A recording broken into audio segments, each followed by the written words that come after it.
Assalamualaikum warahmatullahi wabarakatuh. Selamat siang. Salam hormat kepada teman-teman semua dan dosen pengampu Ibu Yeti Husnul HSEMM. Perkenalkan, saya Muhammad Kiran Penanda dengan NPM 0211222014. Di kesempatan kali ini saya akan mempresentasikan hasil PPT yang saya buat, yaitu tentang komunikasi dalam organisasi. Ke pasar barang si Anya. Mari kita mulai presentasinya.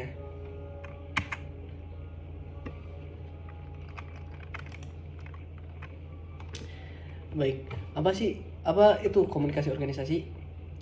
Komunikasi organisasi merupakan sebuah proses yang terjadi dalam suatu organisasi berupa penyampaian, penerimaan, serta pertukaran informasi dan pesan yang dilakukan untuk mencapai suatu tujuan tertentu yang sudah ditetapkan oleh bersama.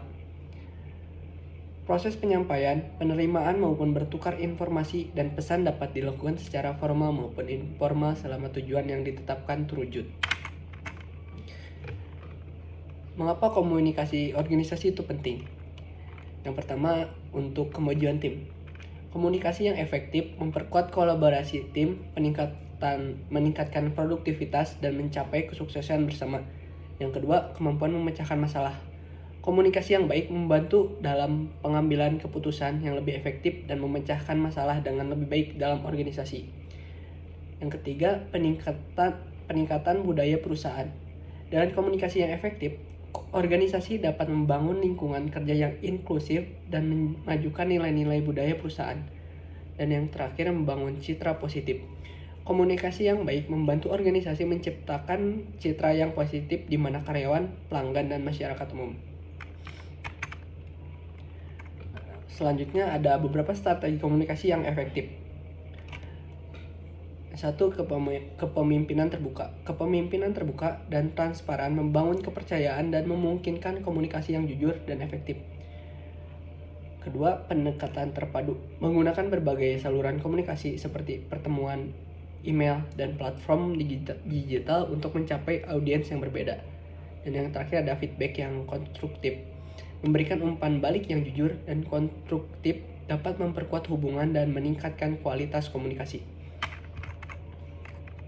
Selanjutnya ada beberapa tantangan dalam komunikasi organisasi.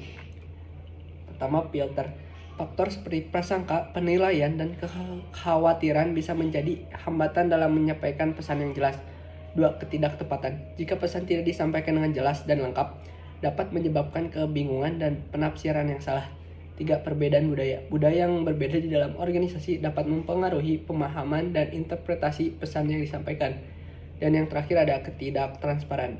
Ketidaktransparan dapat menyebabkan ketidakpercayaan dan gangguan dalam komunikasi organisasi. Selanjutnya ada jenis-jenis komunikasi organisasi. Yang pertama, komunikasi internal. Komunikasi antara anggota organisasi yang mencakup pertukaran informasi, kolaborasi, dan pengambilan keputusan dalam organisasi. Biasanya dilakukan oleh atasan dan karyawan dan atasan. Dan yang kedua, komunikasi eksternal. Komunikasi antara organisasi dan pihak luar organisasi seperti pelanggan, mitra bisnis, media, dan masyarakat umum. Ketiga, komunikasi formal.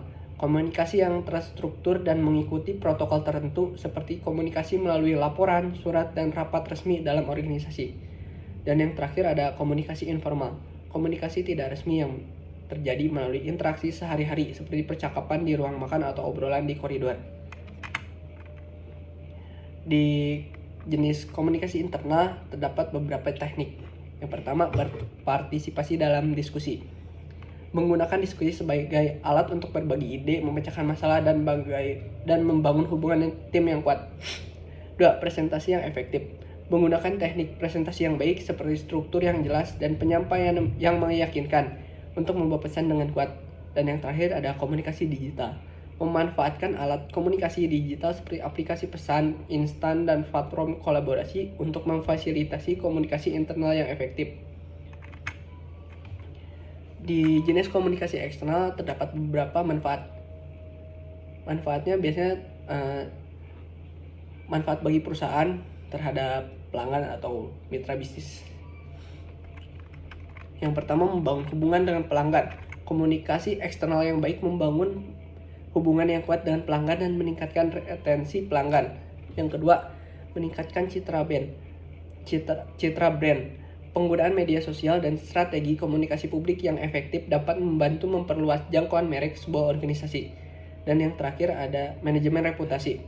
Komunikasi eksternal yang baik membantu dalam mengontrol narasi dan menjaga reputasi organisasi dalam masyarakat. Dan kesimpulan yang dapat saya simpulkan dari komunikasi organisasi adalah komunikasi yang baik merupakan fondasi yang kuat untuk keberhasilan organisasi. Melalui komunikasi yang efektif, timbul kolaborasi, keterlibatan anggota, dan penyampaian tujuan bersama. Diperlukan upaya terus-menerus dalam meningkatkan komunikasi organisasi untuk mencapai keberhasilan jangka panjang. Selanjutnya di sini saya menganalisis suatu kasus dengan pendekatan masalah, solusi, dan manfaat. Kasus yang saya sampaikan adalah tentang jumpa pers Apple untuk peluncuran iPhone terbaru. Di sini masalahnya adalah bagaimana Apple menghadapi tantangan dalam menjaga kejutan dan ketertarikan publik saat meluncurkan iPhone terbaru. Karena riset telah menunjukkan bahwa informasi yang ada telah bocor dan itu mengurangi dampak kejutan pada acara peluncuran. Di sini ada 3 macam solusi. Yang pertama ada Tightened Security. Apple meningkatkan keamanan internal untuk mencegah bocornya informasi. Para karyawan dan mitra diinstruksikan untuk menjaga kerahasiaan dengan lebih ketat. Yang kedua ada pertemuan pers secara terbatas. Apple harus mengadakan jumpa pers yang terbatas sebelum acara peluncuran untuk memastikan bahwa detail produk baru diungkapkan secara eksklusif selama acara utama. Dan yang terakhir ada penyampaian konten yang terkoordinasi. Para juru bicara dipersiapkan secara khusus untuk memastikan penyampaian pesan yang terkoordinasi dan menarik selama jumpa pers, meninggalkan sejumlah informasi untuk diungkapkan selama acara. Dan selanjutnya ada beberapa manfaat atas solusi yang telah diberikan. Yang pertama, meningkatkan kejutan. Dengan menjaga kerahasiaan dan memberikan sejumlah informasi selama jumpa pers, Apple dapat meningkatkan kejutan dan antusiasme di antara pelanggan dan media. 2. Kendali narasi. Dengan mengarahkan pemberitaan melalui jumpa pers terbatas, Apple dapat lebih baik mengendalikan narasi dan memastikan fokus pada fitur dan inovasi utama produk. Dan yang terakhir ada peningkatan minat media. Melalui strategi ini, Apple dapat menciptakan keingintahuan lebih lanjut dan meningkatkan minat media sebelum acara peluncuran utama. Dan menyusun solusi strategi jumpa pers Apple ini akan terkoordinasi dan terencana dengan baik. Apple akan berhasil mengatasi tantangan untuk menjaga kejutan dan ketertarikan pada peluncuran produk terbarunya. Dan sekian atas presentasi saya kali ini. Mohon maaf bila ada salah tutur kata. Terima kasih semuanya. Wassalamualaikum warahmatullahi wabarakatuh.